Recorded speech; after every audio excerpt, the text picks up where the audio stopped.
মধ্যপ্রাচ্যে নতুন করে উত্তপ্ত পরিস্থিতি। অবশেষে যুদ্ধ বন্ধ করতে বাধ্য হলো ইসরায়েল। ইয়েমেনের হুথি বিদ্রোহীদের টানা ড্রোন ও ক্ষেপণাস্ত্র হামলার চাপে কাঁপছে তেল আবিব। ব্যর্থ হয়েছে আয়রন ডোম। বিপর্যস্ত ইসরায়েলের দক্ষিণাঞ্চল।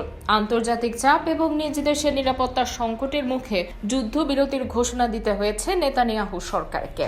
গত কয়েক সপ্তাহ ধরে ইয়েমেনের হুথি বিদ্রোহীরা একের পর এক ড্রোন ও ব্যালিস্টিক ক্ষেপণাস্ত্র হামলা চালিয়ে যাচ্ছে ইসরায়েলের বিভিন্ন লক্ষ্যবস্তুতে। মূলত গাজা যুদ্ধ শুরু হওয়ার পর থেকে ইয়েমেনের এই শিয়া গোষ্ঠী সরাসরি ইসরায়েলের বিরুদ্ধে অবস্থান নেয়। হুথিদের দাবি, ফিলিস্তিনি জনগণের উপর চালানো নির্যাতনের জবাবেই তারা এই হামলা চালাচ্ছে। হুথি বাহিনীর এই হামলা ইসরায়েলের জন্য ছিল এক প্রকার অপ্রত্যাশিত চ্যালেঞ্জ, কারণ এখনো পর্যন্ত তারা গাজা ও লেবাননের সীমান্তে যুদ্ধ মোকাবেলায় ব্যস্ত ছিল।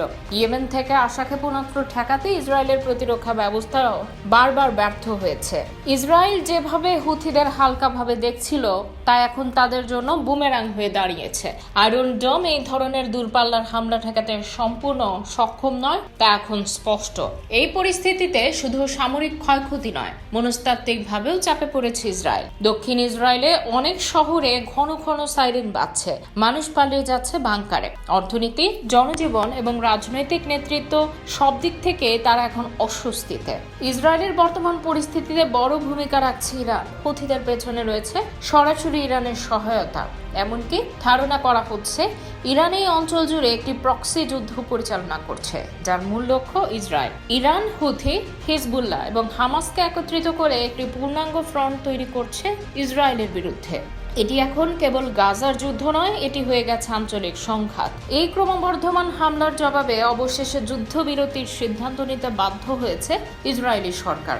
আন্তর্জাতিক চাপ এবং দেশের অভ্যন্তরীণ নিরাপত্তাজনিত উদ্বেগের কারণে তড়িঘড়ি করে কূটনৈতিক আলোচনায় বসার সিদ্ধান্ত জানানো হয়েছে। যুদ্ধবিরতির সাময়িক হলেও এটি এক নতুন কৌশলগত পরিণতির ইঙ্গিত দিচ্ছে। ইয়েমেনের মতো তুলনামূলক দূরের একটি দেশের কাছ থেকেও যে ইসরায়েলের মতো একটি পরাশক্তির চাপে পড়ে যেতে পারে, সেটাই এখন বাস্তব।